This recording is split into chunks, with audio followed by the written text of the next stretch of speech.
Assembly ఎన్నికల్లో ఓడిన BRS లోక్సభలో సిట్టింగ్ స్థానాలను కాపాడుకొని పరువు నిలబెట్టుకోవాలని చూస్తోంది. గత లోక్సభ ఎన్నికల్లో 9 చోట్ల గెలిచిన గులాబీ పార్టీ ఈసారి మరికొన్ని ఎక్కువ సెగ్మెంట్లలో గెలిచి కంబ్యాక్ ఇవ్వాలని అనుకుంటోంది. అధికారాన్ని చేజార్చుకోవడంతో కనీసం లోక్సభ ఎన్నికలలోనైనా గెలవాలని చూస్తోంది. ఇక తెలంగాణ తరపున ప్రశ్నించే గొంతుకగా ప్రజల్లోకి వెళ్లి మెజార్టీ స్థానాలను దక్కించుకోవాలన్న ఆలోచనతో ఉంది. పట్టు సాధించేందుకు అంతర్గతంగా కసరత్తు ప్రారంభించింది. సిట్టింగ్ ఎంపీలు, మాజీ ఎంపీలతో పాటు ఇటీవల ఎన్నికల్లో ఓడిన కొందరు మాజీ మంత్రులు, ఎమ్మెల్యేలు సైతం లోక్సభ పోటీకి ఆసక్తి చూపిస్తున్నారు. కేసీఆర్ మెదక్ ఎంపీ బరిలో దిగుతారనే ప్రచారం నడుస్తోంది. అదేవిధంగా కవితకు మరోసారి నిజామాబాద్ టికెట్ ఇస్తారని పార్టీ వర్గాల మాట.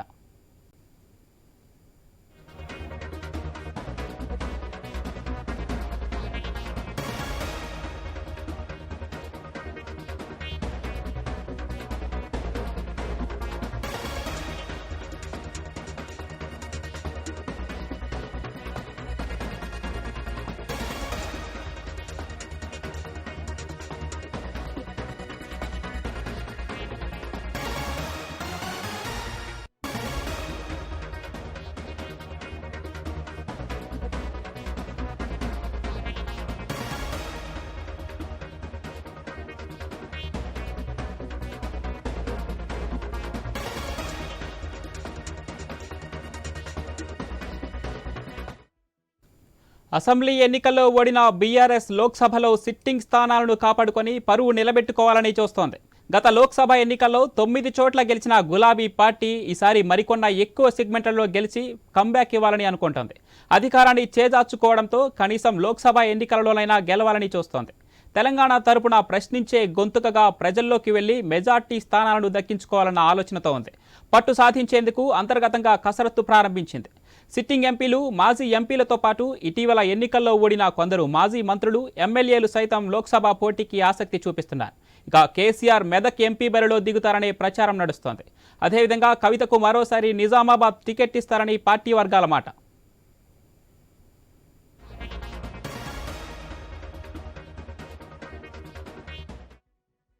ఇక ఇదే విషయానికి సంబంధించి మరింత సమాచారం మా ప్రతినిధి కిరణ్ లైవ్లో అందిస్తారు.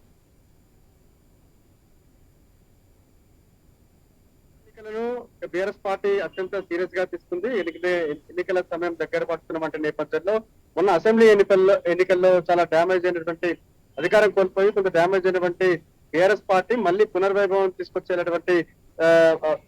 కూడా పావులు కలుపుతా ఉంది. ఆ నేపథ్యంలోనే ఈసారి పార్లమెంట్ ఎన్నికల్లో బలమైన అభ్యర్థులను బరిలో దింపేందుకు కూడా వ్యూహాత్మకంగా వ్యవహరిస్తున్నట్టు కనబడతా ఉంది. మరో 2-3 రోజుల్లో పార్లమెంట్ వారిగా కూడా కీలక నేతలతో కూడా సమావేశం నిర్వహించేందుకు కూడా ఆ గులాబీ బాస్ అయితే అన్ని ఏర్పాట్లు అయితే పూర్తి చేశారు. మరోవైపు ఇటు భువనగిరి ఉమ్మడి నల్గొండ జిల్లాకు సంబంధించి, ఇటు భువనగిరి, ఇటు నల్గొండ పార్లమెంట్ సంబంధించి ఈ 2 పార్లమెంటు స్థానాలు కాంగ్రెస్ పార్టీ సంబంధించిన సిట్టింగ్ స్థానాలే అయినప్పటికీ కూడా ఇటు 2 స్థానాల్లో కూడా పట్టు సాధించాలనే లక్ష్యంతో కూడా పావులు కలుపుతున్నట్టు కూడా మనకు సమాచారం అంతా ఉంది.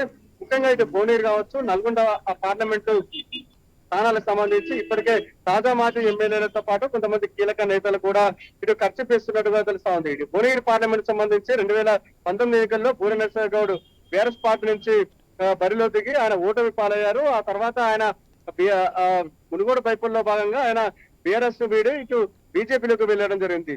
దీంతో ఆ స్థానంపై కూడా ఎవరు బరిలో దిగుతారనేది మాత్రం కొంత సస్పెన్స్ గా మారింది. ఇప్పటికే ఇటు కాంగ్రెస్ పార్టీ నుంచి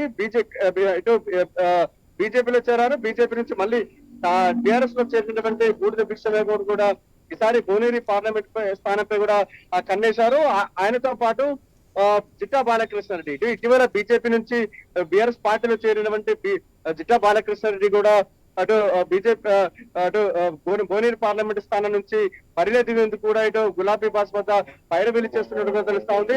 ఈయనతో పాటు భువనగిరి తాజా మాజీ ఎమ్మెల్యే పైల శేఖర్ రెడ్డి కూడా ఈసారి తన అదృష్టాన్ని పరీక్షించేందుకు కూడా ఆయన పావులు కలుపుతున్నట్టుగా తెలుస్తా ఉంది. ఇటు నల్గొండ పార్లమెంట్ సంబంధించి నల్గొండ పార్లమెంటు స్థానంపై కూడా ఖర్చు చేసిన వారి సంఖ్య కూడా ఎక్కువగా ఉన్నట్టు కూడా తెలుస్తా ఉంది.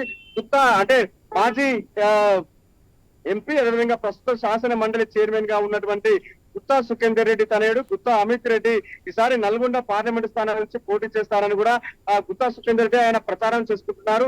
ఆ మేరకు భువనగిరి అంటే నల్గొండ పార్లమెంట్ సంబంధించినటువంటి అసెంబ్లీ స్థానాలకు సంబంధించి మొన్న పోటీ చేసినటువంటి అభ్యర్థులతో కూడా ఆయన టచ్ లో ఉన్నట్టు కూడా తెలుస్తా ఉంది. ఆయనతో పాటు ఉద్యమకారులు కూడా ఈసారి నల్గొండ పార్లమెంటు స్థానంపై కూడా గురిపెట్టినట్టు కూడా తెలుస్తా ఉంది. ఎందుకంటే ఇప్పటికే ఉద్యమకారులకు గౌరవం ఇవ్వలేదని కూడా ఒక బీఆర్ఎస్ పార్టీ అధిష్టానంపై కూడా అపవాదం ఉన్నటువంటి నేపథ్యంలో ఈసారి ఉద్యమకారులకు అవకాశం ఇవ్వాలని కూడా ఇటు ఉద్యమకారులైనటువంటి చాడా కిషన్ రెడ్డి కావచ్చు, హోదాకు చెందినటువంటి శశిధర్ రెడ్డి చాలా గట్టిగా పట్టుబడుతున్నటువంటి పరిస్థితి అయితే ఇక్కడ కనబడతా ఉంది. ఆ మేరకు వారిద్దరు కూడా ఉద్యమకారులు కూడా ప్రయత్నాలు చేసుకుంటున్నటువంటి సిచ్యువేషన్ కనబడతా ఉంది. మరోవైపు హుజుర్నగర్ తాజా మాజీ ఎమ్మెల్యే శానంపూడి సైదిరెడ్డి కూడా ఈసారి ఒక ఛాన్స్ అంటే పార్లమెంటు స్థానానికి సంబంధించి ఒక ఛాన్స్ ప్లీజ్ అంటూ కూడా ఆయన అధిష్టానం వద్ద పైరవీలు మొదలెట్టినట్టు కూడా తెలుస్తా ఉంది. ఈసారి నల్గొండ పార్లమెంటు స్థానం నుంచి తాను పోటీ చేస్తానని కూడా ఆయన ఇప్పటికే అధిష్టానం వద్ద రిక్వెస్ట్ పెట్టుకున్న నేపథ్యంలో ఆ దిశగా కూడా ఆయన కూడా అయితే చేస్తా ఉన్నారు. నల్గొండ నుంచి ఓడిపోయిన ఎమ్మెల్యే అభ్యర్థులు ఇటు కొంతమంది కీలక నేతలతో పాటు కొంతమంది ఆశాభావులు కూడా తీవ్ర ప్రయత్నాలు అయితే చేస్తా ఉన్నారు. అసెంబ్లీ ఎన్నికల్లో ఓడిన బీఆర్ఎస్ లోక్సభలో సిట్టింగ్ స్థానాలను కాపాడుకొని పరువు నిలబెట్టుకోవాలని చూస్తోంది. గత లోక్సభ ఎన్నికల్లో 9 చోట్ల గెలిచిన గులాబీ పార్టీ ఈసారి మరికొన్ని ఎక్కువ సెగ్మెంట్లలో గెలిచి కంబ్యాక్ ఇవ్వాలని అనుకుంటోంది. అధికారాన్ని చేజార్చుకోవడంతో కనీసం లోక్సభ ఎన్నికలలోనైనా గెలవాలని చూస్తోంది. తెలంగాణ తరపున ప్రశ్నించే గొంతుకగా ప్రజల్లోకి వెళ్లి మెజార్టీ స్థానాలను దక్కించుకోవాలన్న ఆలోచనలో ఉంది. పట్టు సాధించేందుకు అంతర్గతంగా కసరత్తు ప్రారంభించింది. సిట్టింగ్ ఎంపీలు, మాజీ ఎంపీలతో పాటు ఇటీవల ఎన్నికల్లో ఓడిన కొందరు మాజీ మంత్రులు, ఎమ్మెల్యేలు సైతం లోక్సభ పోటీకి ఆసక్తి చూపుతున్నారు. కేసీఆర్ మెదక్ ఎంపీ బరిలో దిగుతారనే ప్రచారం నడుస్తుంది. ఇక అదేవిధంగా కవితకు మరోసారి నిజామాబాద్ టికెట్ ఇస్తారని పార్టీ వర్గాల మాట. ఇక ఇదే విషయానికి సంబంధించి మరింత సమాచారం మా ఇన్పుట్ ఎడిటర్ శ్రీకాంత్ లైవ్లో అందిస్తారు. Srikanth, good evening. అంటే 17 లోక్సభ స్థానాలకు గాను తెలంగాణలో ఎన్నికలు జరగబోతున్నాయి. ఇప్పటికే అసెంబ్లీ ఎన్నికల్లో కాంగ్రెస్ పార్టీ విజయం సాధించింది. సో అటు ప్రభుత్వాన్ని కూడా ఏర్పాటు చేసింది.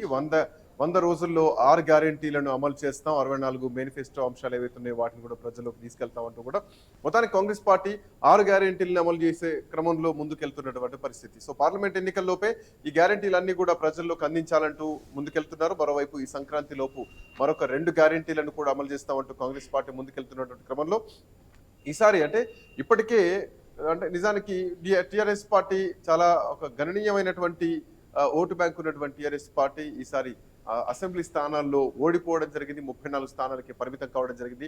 హ్యాట్రిక్ ఆశలు మొత్తం అడియాసలైనటువంటి పరిస్థితి. ఇప్పుడు ఉన్నటువంటి ఎంపీ స్థానాలు, లోక్సభ స్థానాలు చూసుకుంటే కనుక టిఆర్ఎస్ పార్టీకి అత్యధికంగా ఉన్నాయి. 9 స్థానాల్లో బీఆర్ఎస్ పార్టీ ఎంపీలుగా కొనసాగుతున్నారు. మరోవైపు 4 స్థానాల్లో భారతీయ జనతా పార్టీ ఎంపీలు ఉన్నారు. 3 స్థానాల్లో అటు కాంగ్రెస్ పార్టీ నుంచి ఉన్నారు. సరే, దాంట్లో వాళ్ళు ఇప్పుడు రాజీనామా చేసి మంత్రులుగా ఉన్నా కానీ సో స్థానాలు మాత్రం కాంగ్రెస్ పార్టీయే. మరోవైపు ఇటు హైదరాబాద్ నుంచి ఎంఐఎం ఉంది, అసదుద్దీన్ ఓవైసీ. సో ఇట్లా నేపథ్యంలో ఈసారి 6 గ్యారెంటీలను అమలు చేస్తే కాంగ్రెస్ పార్టీ పైన ప్రజల్లో ఒక నమ్మకం వస్తుందంటూ కూడా కాంగ్రెస్ పార్టీ శ్రేణులు భావిస్తున్నటువంటి క్రమంలో బీఆర్ఎస్ పార్టీ నాయకులు ఈసారి ఒక జీవన మరణ సమస్యలాగా మారిపోయింది. ఎందుకంటే ఇప్పటికీ అటు చాలా వరకు వ్యతిరేకత మూట కట్టుకుంది. ఆ వ్యతిరేకత కాస్త కాంగ్రెస్ పార్టీకి అంటే ఒక పాజిటివ్ గా మారి ఈ రోజు అధికారంలోకి రావడానికి ఉపయోగపడ్డది. సో ఆ వ్యతిరేకతను పొడగొట్టుకుంటూ కొంతవరకు ఉద్యమ సెంటిమెంట్ తోటి మళ్ళీ ప్రజల్లోకి వెళ్లే ప్రయత్నాల్లో భాగంగా బీఆర్ఎస్ పార్టీ నాయకులు చేస్తున్నటువంటి క్రమంలో అంటే దేశవ్యాప్తంగా ఇప్పుడు చర్చనీయాంశంగా మారినటువంటి క్రమం ఏంటంటే మెదక్లో కేసీఆర్ పోటీ చేయబోతున్నారా, ఒకవేళ ఈసారి ఎంపీ ఎన్నికల్లో కేసీఆర్ పోటీ చేస్తే కనుక ఖచ్చితంగా బీఆర్ఎస్ పార్టీకి కొంత మైలేజ్ పెరుగుతుంది. ఎందుకంటే సిట్టింగ్లుగా ఉన్నటువంటి 9 స్థానాల్లో కూడా ఈసారి మళ్ళీ నిల్చోవడానికి మళ్ళీ గెలుస్తామా లేదా అన్నటువంటి ఒక సందిగ్ధంలో అంటే ఒక భయంలో కూడా బీఆర్ఎస్ పార్టీ నాయకులు కనిపిస్తున్నారు. దీంట్లో మరీ ముఖ్యంగా ఇప్పటికే మనం చూడొచ్చు పెద్దపల్లి నియోజకవర్గం, ఎస్సీ నియోజకవర్గం, అక్కడ కాంగ్రెస్ పార్టీ జెండా ఎగిరేసింది. మరోవైపు అంటే కరీంనగర్ లో ఆల్మోస్ట్ కాంగ్రెస్ పార్టీ స్వీప్ చేసినటువంటి పరిస్థితి. అటు జహీరాబాద్ చూసుకుంటే బీబీ పాటిల్ ఉన్నారు. సో ఇప్పటికీ 2 సార్లు ఆయన ఎంపీగా పోటీ చేసి గెలిచినటువంటి వ్యక్తి. మరోవైపు అదే స్థానం నుంచి అటు ఏనుగు రవీందర్ రెడ్డి కాంగ్రెస్ పార్టీ నుంచి టికెట్ ఆశిస్తున్నారు. ఇంకోవైపు సురేష్ షెట్కర్ కూడా అక్కడి నుంచి ఆశిస్తున్న వాళ్ళు ఉన్నారు. సో ఎవరికి టికెట్ వస్తుందన్నది చూస్తే కనుక ఇక్కడ కాంగ్రెస్ పార్టీకి ఎంతవరకు మైలేజ్ ఉంటుంది. బీబీ పాటిల్ 2 సార్లు గెలిచినటువంటి వ్యక్తి కాబట్టి ఈసారి 3వ సారి కూడా ఆయన అదృష్టాన్ని పరీక్షించుకోబోతున్నారు చెప్పాలి.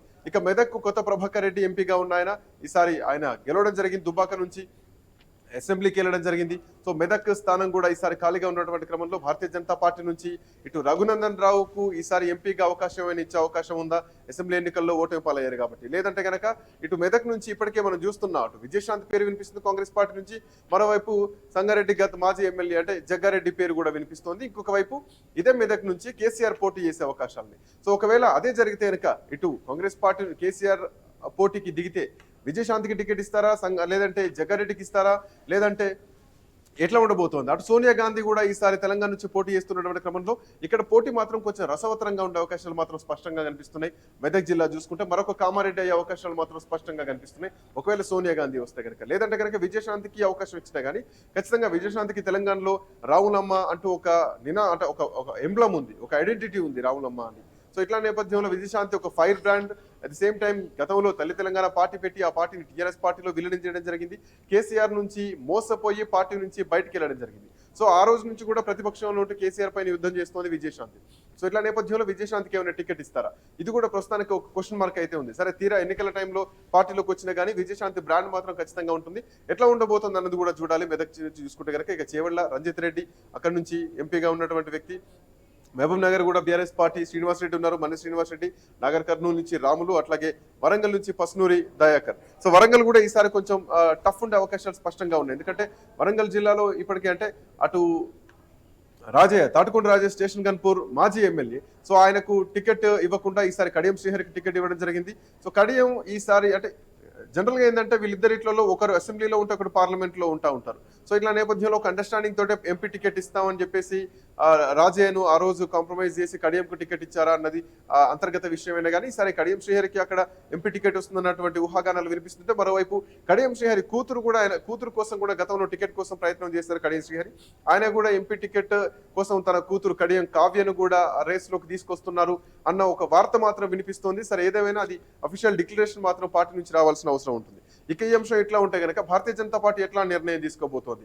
ఇప్పటికే మనం చూసాం మందకృష్ణ మాదిగకు సంబంధించి వార్తలు బయటకు వస్తున్నాయి. ఈసారి మందకృష్ణ మాదిగను వరంగల్ నుంచి ఎంపీ అభ్యర్థిగా భారతీయ జనతా పార్టీ బలపరిచే అవకాశాలు ఉన్నట్టుగా కనిపిస్తోంది. ఎందుకంటే ఈ మధ్య కాలంలో మాల మాదిగల గర్జన సభ ఏదైతే జరిగిందో హైదరాబాద్ లో, సో దాంట్లో పెద్దన్న అంటూ కూడా మందకృష్ణ మాదిగ ప్రధానమంత్రి నరేంద్ర మోడీని ఉద్దేశించి సంబోధించడం జరిగింది. సో అటు ప్రధానమంత్రి నరేంద్ర మోడీ కూడా మేరా భాయ్ చోటే భాయ్ అంటూ కూడా మాట్లాడడం జరిగింది. సో ఆయన అడుగుజాడలో నడుస్తాం అంటూ కూడా మాట్లాడడం జరిగింది. ఎస్సీ సామాజిక వర్గానికి సంబంధించి సో అంటే ఎస్సీ వర్గీకరణకు సంబంధించి ఆ బిల్లు అంశం ఏదైతే ఉందో దానికి మందకృష్ణ మాదిగ గత 30-40 ఏళ్ల నుంచి కూడా ఆయన కొట్లాడుతున్నటువంటి వ్యక్తి. సో ఈసారి ఒకవేళ వరంగల్ నుంచి ఎంపీగా భారతీయ జనతా పార్టీ అవకాశం ఇస్తే కనుక ఖచ్చితంగా ఇక్కడ టగ్ ఆఫ్ వార్ ఉంటుంది. ఇటు బీఆర్ఎస్ పార్టీ వర్సెస్ బీజేపీగా ఉండే అవకాశాలు స్పష్టంగా కనిపిస్తాయి. ఎందుకంటే అక్కడ ఇప్పటికే పస్నూరి దయాకర్ అక్కడ ఎంపీగా ఉన్నటువంటి వ్యక్తి.